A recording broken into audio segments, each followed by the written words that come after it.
twongeye kubashimira mu izina rya Yesu. Imana ibaha umugisha mwese murimo gukurikira iki kiganiro ifunguro ry'uyu munsi. Imana mu ijuru yongere ibahezagire, yongere itwagure, yongere itwungure mu buryo bwose, mu mwuka, mu mubiri ndetse no mu bugingo. Imana ishimwe cyane. Reka dusenge. Uwiteka Imana ikomeye, Mana y'Isirayeli, Mana yaremye ijuru n'isi, mu izina rya Yesu Kristo twongeye kugushima Mana, twongeye kugushima aya mahirwe adasanzwe wongeye kuduha Mwami kuganira ku ijambo ryawe. Turakwinginze Mukawera ngo ntaba ari twe, ahubwo icyubahiro cyose kibi cyawe. Dukoreremo Mwami nk'uko ubishaka Mwami. Vugana n'imitima yacu, vuga rimwe gusa Mwami, kandi imitima yacu irakira, kandi imibiri yacu irakira, kandi Mwami ubugingo burakira. Urakoze Yesu, mu izina rya Yesu, amen. Reka dusome ijambo ry'Imana. Uyu munsi Imana yaduhaye ijambo riri muri Matayo 23 no ku murongo wa 11. Ahubwo uruta abandi muri mwe ajye aba umugaragu wanyu. Ahubwo uruta abandi muri mwe ajye aba umugaragu wanyu. Ijambo ry'uyu munsi ni ijambo rivuga ngo Imana iduhe umutima w'ubugaragu. Imana iduhe umutima w'ubugaragu mu izina rya Yesu. Imana iduhe umutima w'ubugaragu. Iri jambo ndarikunda cyane muri version ya Bibiliya. Ijambo ry'Imana ifite ukuntu ribivuga neza ngo umukuru muri mwe nabe umugaragu wa bagenzi be. Nuko Bibiliya ijambo ry'Imana ribivuga. Ndumva bisobanutse cyane hano kurushaho. Umukuru muri mwe nabe umugaragu wa bagenzi be. Muri iyi si abantu benshi baba bashaka kuba abakuru, abantu baba bashaka kuyobora abandi, abantu baba bashaka kumenyekana. Nibyo ni byiza, kumenyekana ni byiza, ariko iyo umenyekana kubw'Imana, kubw'inyungu z'Imana, ibyo ni byiza. Ariko nushaka kumenyekana ku giti cyawe, icyo gihe ni ikibazo. Abantu benshi baba bashaka kuba abakuru. Imana ishimwe cyane. Ariko uyu munsi Imana yatubwiye ngo tugire wa mutima wari muri Kristo Yesu, ngo tugire umutima w'ubugaragu.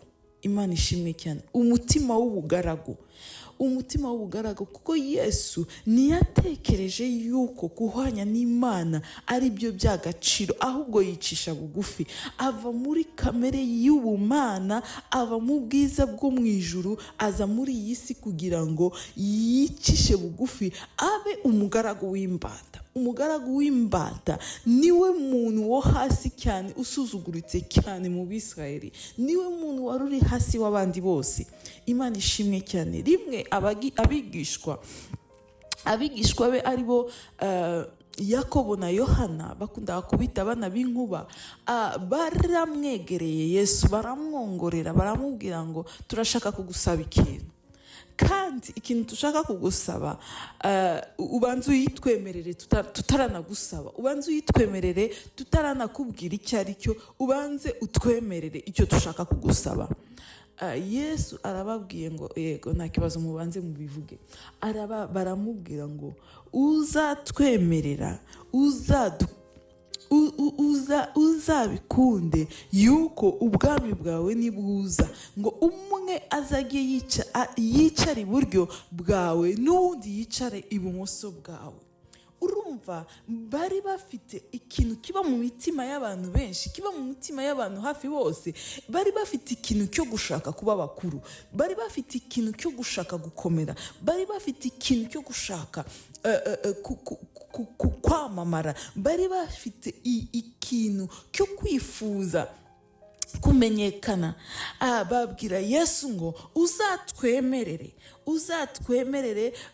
umwe abe ibumoso bwawe, n'undi yicare iburyo bwawe, numara kuzana ubwami bwawe. Bituma abandi bigishwa babinuba cyane, kuko bari bamaze kwishira hejuru cyane, kuko bari bibonye ko ari abakuru kurusha abandi. ariko Yesu agiye kubasubiza ababwira iri jambo, aravuga ngo ushaka kuba umukuru mu bwami bw'Imana. Yesu tumaze iminsi tuvuga ku bwami bw'Imana, ko Yesu ari umwami w'ubwami bw'Imana, yuko ubwami bw'Imana ari ubwami bukomeye cyane, kandi ari ubwami buri hejuru y'ayandi y'ubundi bwami bwose. Ubwami bw'Imana, Yesu yaje kugira ngo ubwami bw'Imana buze muri iyi si. Yesu kandi niwe umwami w'abami muri uyo bwami. Ni ukuvuga ngo ubwami bw'Imana, guverinoma y'ijuru ifite ubuyobozi, ari bw'Imana Data na Yesu na Mwuka Wera, niwe ubuyobozi bw'ubwami bw'Imana. Yesu yaje kwamamaza ubwami bw'Imana, kuko agitangira kuvuga, agitangira ministeri yiwe, na Yohana agitangira kuvuga yaravugaga ngo nimwihane, kuko ubwami bw'Imana burabegereye, kuko ubwami bw'Imana buri hafi, kuko ubwami bw'Imana bwaje. Na Yesu nawe narindi jambo yarafite mu kanwa ke, yavugaga ubwami. Aravuga ngo nimwihane kuko ubwami bw'Imana bwabegereye cyane, ubwami bw'Imana bwabagezeho. Ariko Yesu ajya kuvuga, ajya gusobanura imikorere y'ubwo bwami bw'Imana, aravuga ngo mu bwami bwacu buratandukanye cyane n'ubwami bwo muri iyi si. Ubwami bwo muri iyi si bubatwaza igitugu, ubwami bwo muri iyi si burabakandamiza, ubwami bwo muri iyi si ushaka kuba mukuru yuririra ku bandi, asenya abandi kugira ngo akomere. Ushaka gukomera atatanya abandi, akabarwanya cyane, akabatwaza igitugu kugira ngo akomere. Ariko suko bimeze muri ubu bwami bwacu, muri ubu bwami bwacu bwo mu ijuru, ubwami bwa Data. Ushaka kuba mukuru ku bandi, we abanza kuba umugaragu w'abagenzi be. Uyu munsi Imana irashaka ko tuganira ku ijambo kuba gutunga umutima w'ubugaragu, kuko Yesu yatubwiye yuko ngo umuntu ushaka kuba mukuru muri ubu bwami bwo mu ijuru agomba kwemera akaba umugaragu wa bagenzi be, agomba gutunga muri we umutima w'ubugaragu, agomba kwemera agakorera abandi akaba umugaragu w'abandi, kugira ngo aze kuba umuntu ukomeye. Umuntu wa mbere wemeye kuba umugaragu ni Yesu ubwe. Yasize ubwiza bwe, asiga icyubahiro cyiwe, asiga ijuru, asiga intebe ye yo mu ijuru, aza muri iyi si. Mbese kuva mu ijuru kuza kwambara ushwambagara yo muri uyu mubiri, ni ukuri Yesu bwari kumanuka cyane, bwari kwicisha bugufi cyane, bwari kwigira ubusa. Ariko Yesu yemeye kwambara uyu mubiri, akaza akabyarwa n'umugore nk'umuntu uwo ari we wese. Ubwo bwari kwimanura cyane kuri Yesu, bwari kwimanura cyane. Yesu niwe wemeye kuba umugaragu w'imbata. Aravuga ngo nushaka gukomera wemere kuba umugaragu w'imbata. Ni ukuvuga ngo ikamba ryose, icyubahiro cyose, Yesu yabonye izina riruta ayandi mazina yose, ariko ari kubera ko yemeye kuba umugaragu w'imbata. Yemera urupfu rw'isoni rwo ku musaraba, yemera umusaraba, yemera kubabazwa, hanyuma ahabwa izina riruta ayandi mazina yose, ahabwa ikamba riruta ayandi makamba yose. Mu izina rya Yesu amavi yose arapfukama, mu izina rya Yesu abadayimoni barapfukama, mu izina rya Yesu abami bose barapfukama. Ni ukuvuga ngo yahawe izina riruta ayandi mazina yose, ariko kubera ko yabanje kwemera kuba umusaraba, yabanje kwemera urupfu rw'isoni, yabaje kwemera kuba umugaragu wacu, kuko yaravuze ngo ngewe nta muntu utwara ubugingo bwanjye, ahubwo ndabutanga kubwa bagenzi banjye, ndabutanga kubw'inshuti zanjye, ndabutanga kubwo gucungura benshi. Yesu yemeye kuba ubusa. Natwe Yesu aradutegereje yuko twakwambara uwo mutima w'ubugaragu. Imana idufashe cyane, Imana idushoboze cyane. Ese ni gute wamenya ko ufite uwo mutima w'ubugaragu? Ni igihe cyose bagufashe nk'umugaragu, igihe cyose abantu bose tuba dushaka gukomera, abantu bose tuba dushaka gutegeka abandi. Nta muntu wifuza gukorera undi, buri wese aba ashaka ko abandi bamukorera. Ariko ni gute wamenya ko ufite uwo mutima? Ni mugiye bagufashe nk'umukozi, mugiye bagufashe nk'umugaragu. Icyo gihe ukuntu mbese usubiza ukuntu wiyumva, nicyo kikwereka yuko ufite uwo mutima w'ubugaragu cyangwa se utawufite. Iyo urushijeho guca bugufi kubera ko bagufashe nk'umukozi, kubera ko bakuhaye imirimo isuzuguritse, iyo uciye bugufi ukemera iyo mirimo isuzuguritse, icyo gihe uba ufite mu mutima. Ariko niba bikugusha mu mutima, ni ukuvuga ngo uwo mutima w'ubugaragu ntawe ufite. Niba wumva ko bagusuzuguye kubera ko baguhaye imirimo yo hasi, n'uwo mutima ntawe ufite. Iri jambo riranejeje cyane kandi iri jambo riransinze nanjye ubwanjye. Ni ukuvuga ngo dutunge umutima w'ubugaragu. Abantu benshi barananirwa mu rugo bakatandukana kubera yuko bose bazi ko baje gukorerwa. Imana idufashe cyane. Abantu benshi binjira mu rugo azi yuko aje gukorerwa. Umugabo akinjira mu rugo azi ko ubwo ashatse umugore ubu aje kugira ngo abonye umuntu uzajya umufurira, abonye umuntu uzajya umusasira, abonye umuntu uzajya umutekera, abonye umuntu uzajya umuhanagurira inkweto, abonye umuntu w'umugaragu. Ariko ese bigenda gute umudamu wawe aramutse arwaye, biramutse bibaye ngombwa ko ari wowe ufata iyo mirimo y'ubugaragu, byagenda gute? Ese watunga uwo mutima w'ubugaragu? Ese wakwemera kuba ingaragu, cyangwa wakwivumbura, cyangwa wajya ahandi, cyangwa washaka undi mugore? Oya, umugore nawe yinjira mu rugo azi ko bagiye kumufata neza, bagiye kumukunda, bagiye kumwambika, bagiye kumuhahira, bagiye kumugurira buri kantu kose. Ese bigenda gute iyo ibyo ngibyo warutegereje ugasanga ntabihari? Cyangwa se ugasanga ni wowe Imana yahaye umugisha, ni wowe Imana yahaye gukorera amafaranga menshi, ni wowe ugomba kuguhaha ibyo biryo, ni wowe ugomba kwishyura iyo nzu, ni wowe ugomba kwambika abandi. Ese icyo gihe ukomeza gutunga umutima w'ubugaragu, cyangwa se ubivamo? Cyangwa se bigenda gute? Imana iradushaka yuko dutunga umutima w'ubugaragu. Abantu benshi twinjira muri gahunda yo gushaka dufite gahunda, cyangwa se iyindi gahunda iyo ari yo yose, tudafite umutima y'ubugaragu, tudafite umutima yo gutanga, dufite umutima yo guhabwa. Umutima y'ubugaragu bidusaba kugira umutima wo gutanga. Bidusaba kugira umutima, kukwikuramo umutima wo kwakira, tukagira umutima wo gutanga. Haleluya.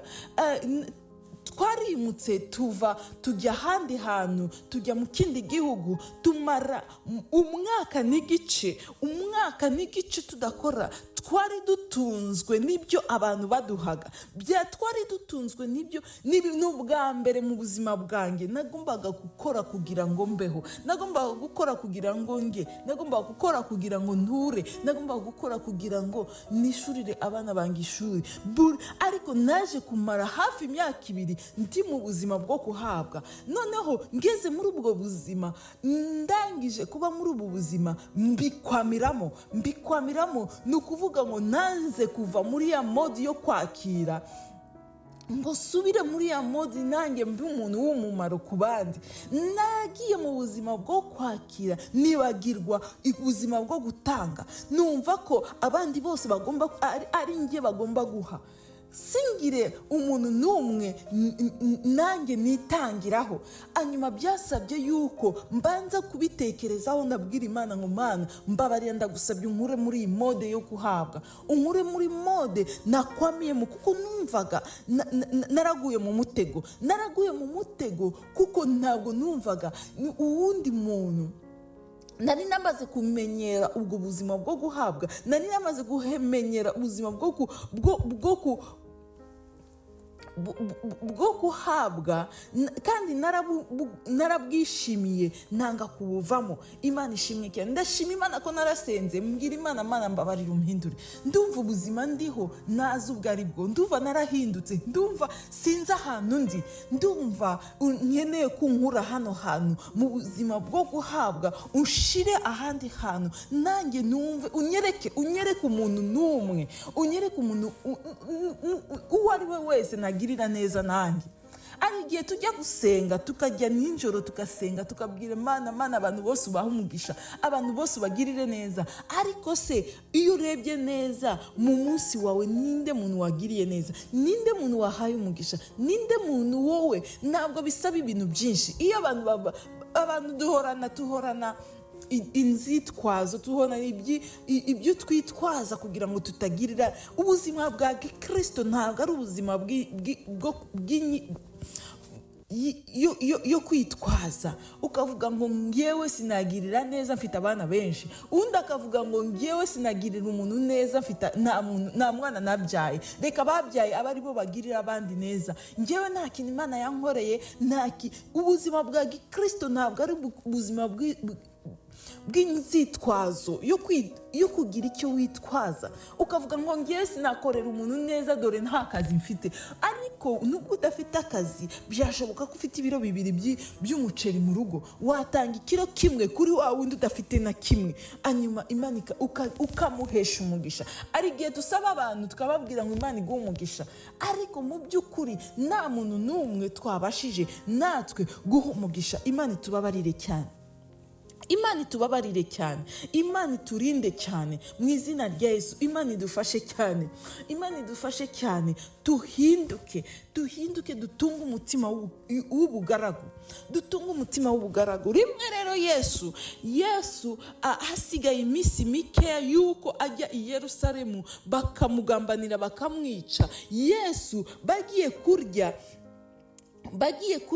igaburo rya nyuma, baragiye ku cyumba cyo hejuru. Mu migenzo y'Abayuda, umuntu yabyukaga mu gitondo agakaraba umubiri wose, narangiza gukaraba akambara imyenda, narangiza kwambara imyenda akambara inkweto. Bambaraga inkweto z'amasandale, bakambara inkweto z'amasandale bakagenda, kandi baragendaga n'amaguru, bakagenda ahantu hari ivumbi cyane. Muri Israeli ni mu butayu, bakagenda ahantu hari ivumbi cyane. Rero iyo bagutumiraga ahantu kujya kurya nimugoroba, ni ukuvuga ngo habagaho umuntu ushinzwe gukarabya abantu ibirenge, kuko ibirenge byabo byabaga byuzuye ivumbi, byabaga byuzuye ibyondo, byabaga byuzuye umwanda. Rero Yesu bamaze kwirirwa umunsi wose bagenda, bajya kurya mu cyumba cyo hejuru. None bagezeho, Yesu abarebye bose abona nta n'umuntu n'umwe wishimiye gukora kariya kazi, kuko ako kazi ko koza ibirenge kakorwaga n'umugaragu w'imbata. Umva, we ntabwo ari umugaragu, ni umugaragu w'imbata, ni umugaragu w'umugaragu. Mbese ni umuntu wo hasi cyane, usuzuguritse cyane. Rero arebye abigishwa be, arabareba abona ko nta muntu n'umwe wishimiye gufata uwo murimo wo gukarabya ibirenge, wo koza ibirenge abagenzi be. Noneho aravuga ngo reka nge mbikore. Arakenyera, avanaho umwitero wiwe, arakenyera esume, ashyira amazi mu ibase, atangira koza abigishwa be ibirenge.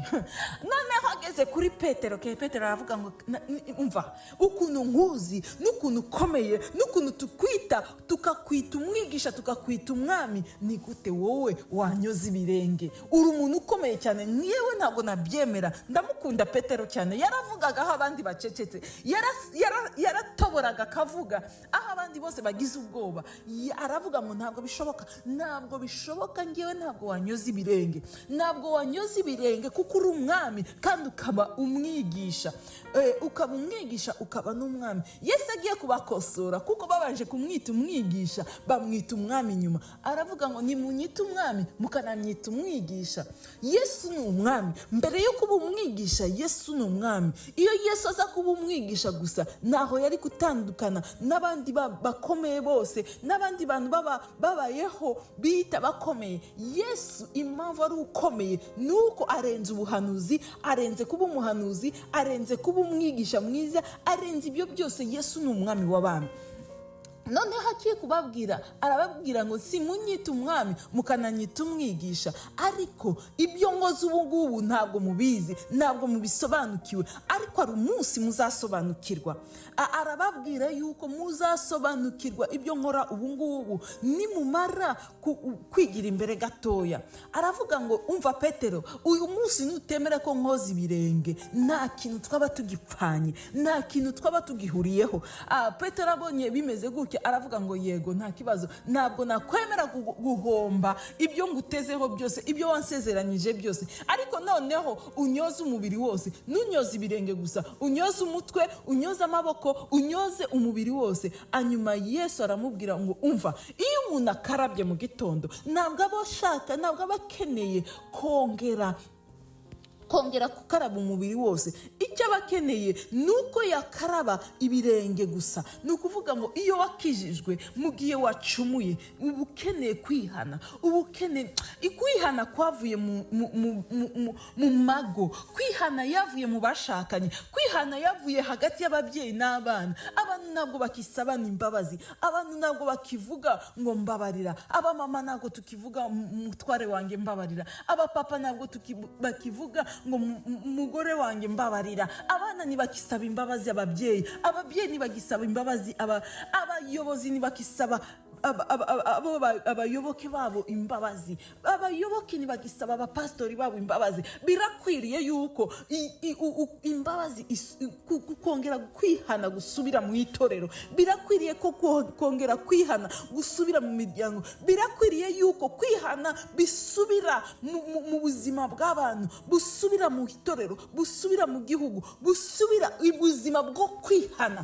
Atari kwihana kugira ngo urenzeho, kugira ngo bagufungure, kugira ngo uve muri gereza, kuko uwo nguwo wishe, ndashaka kukubwira ngo araruhutse, ariko naho yagiye arahari. Ari umunsi azahagarara ku munsi w'amateka akagushinja. Rero ibyiza ni uko wavugisha ukuri kose, atari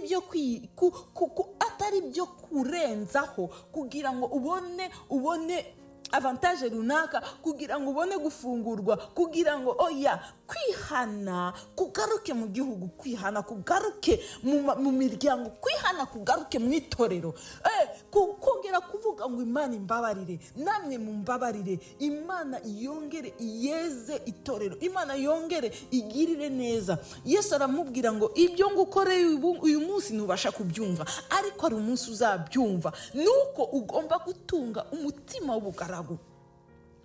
Yesu dusubiye kuri wa mugani wa Yakobo na Yohana bamusaba kwicara iburyo n'ibumoso, Yesu agiye kubasubiza arababwira ngo ese muzemera kumwa ku gikombe nzamweraho? Ese muzemera kubatizwa umubatizo nzabatizwaho? Aravuga ni koko muzabatizwa, kandi no kugotomera ku gikombe nzagotomeraho, muzakigotomeraho. Kandi koko bapfuye nguko Yesu yapfuye, bamwe bishwe n'inkota, abandi bicwa babambwe, abandi bicwa bakaranzwe mu mavuta. Ariko usibye Yohana wenyine niwe wapfuye ashaje. Ni ukuvuga ngo baragotomeye ku gikombe Yesu yagotomeyemo, kandi barabatijwe wa mubatizo Yesu yabatijwemo w'umuriro. Ariko Yesu arababwira ngo ibyo kwemeza abicara iburyo n'abicara ibumoso si ibyanjye, si ibyanjye, kuko ni ari ibintu data yibikira ubwayo mu butware bwe. Imana igira umuntu umugore cyangwa ikagira umuntu umugabo, ni ibintu Imana yemeza mu butware bwayo. Ari abantu bihindura, yari umugore agashaka kuba umugabo, wari umugabo agashaka kuba umugore. Ariko ari ibintu, ibyo ni ukugomera Yesu, ibyo ni gucarenjinga Imana. Ni ukuvuga ngo ari ibintu Imana ishyiraho ku butware bwayo. Imana iguha ababyeyi ufite ku butware bwayo, ikaguha abavandimwe umutima ufite ku butwaro. Duhitamo inshuti, tugahitamo abo dushakana nabo, ariko ntabwo umuntu ahitamo umubyeyi we. Ni ukuvuga ngo umubyeyi wawe yaba yitwara neza cyangwa nabi, yaba ari umusinzi cyangwa ari umukiranutsi, yaba ugomba kumwubaha. Yaba ari umusambanyi cyangwa gukoza isoni, ugomba kumwubaha, kuko ari ibintu Imana ishiraho ku butware bwayo. Kandi ikintu Imana yashizeho ku butware bwayo ni ikintu ugomba kubaha cyane. Imana ishimwe cyane. Niba Imana yarakugize kuba umugore, ubyemere yuko Imana yakugize uko. Ni ibintu Imana yashizeho ku butware bwayo. Ari ikindi kintu Imana yashizeho ku butware bwayo. Reka nkubwire, wari uzi ko abamarayika bose na Yesu ubwe atazi umunsi azagarukira kuri iyi si, atazi umunsi azaza gutwara itorero? Ni ibintu Imana yashizeho ku butware bwayo. Ni ibintu Imana yiyemeje, yibikiyeho. Ari ibintu Imana iduhishurira, ariko hari n'ibindi Imana yibikiraho, akavuga ngo ibingibi mbishizeho ku butware bwanjye, ndabyibikiye, ndabigumanye. Imana ikabikora gutyo. Ndashaka kukubwira ngo abantu benshi bagiye kuba abantu bakomeye, ariko babanje kuba abagaragu b'abandi. Ugomba kwemera kuba umugaragu. Kuba umugaragu mbese ntabwo bisaba ibintu bihambaye, ntabwo bisaba ibintu bihambaye. Abantu benshi tuba dushaka kwicara mu myanya y'ibyubahiro. Abantu benshi ntabwo tuba dushaka imirimo. Ugomba kubanza kwemera, ugatwaza umuntu, ukaba umukarani w'umuntu, ukabona umuntu ushaje yikoreye ibintu biremereye, ukirukanga. Uri umupasitori ukomeye, uri umuntu ukomeye, ukagenda ukamute, ukabona umuntu imodoka yamupfiriyeho, ukagira umutima w'ubugaragu we kwemera, ukajya ukamukuriraho ipine. Umutima w'ubugaragu, nubone ko wowe ukomeye cyane kurusha abandi. Nukunde gusa ibyicaro by'ibyubahiro iyo ngiyo akomeye, ariko imirimo iciriritse nubikunde. Abantu benshi, reka turangirize kuri byo, babaye abantu bakomeye ariko babanje kuba abagaragu b'abandi. Ni ukuvuga ngo Yesu niwe muntu. Ejo tuzareba abantu babaye abagaragu b'abandi. Babaye abagaragu b'abandi bituma Imana ibakomeza, bituma Imana ibazamura, bituma Imana, kuko bakiranutse mu kuba abagaragu b'abandi. Imana ishimwe cyane. Kandi ejo tuzareba ibintu 5 byatuma uba umugaragu wa mugenzi wawe. Imana ibahe umugisha. Amen. Reka dusenga. Uwiteka Imana ikomeye, Imana y'agakiza kacu, turagushimiye ijambo ryiza uduhaye. Mana, turakwinginze, ntaba ari twe, uduhe wa mutima wari muri Kristo Yesu. Uduhe umutima w'ubugaragu, uduhe kuba uduhe gukorera bagenzi bacu. Urakoze Mwami kubw'ijambo ryawe ryiza, mu izina rya Yesu. Amen.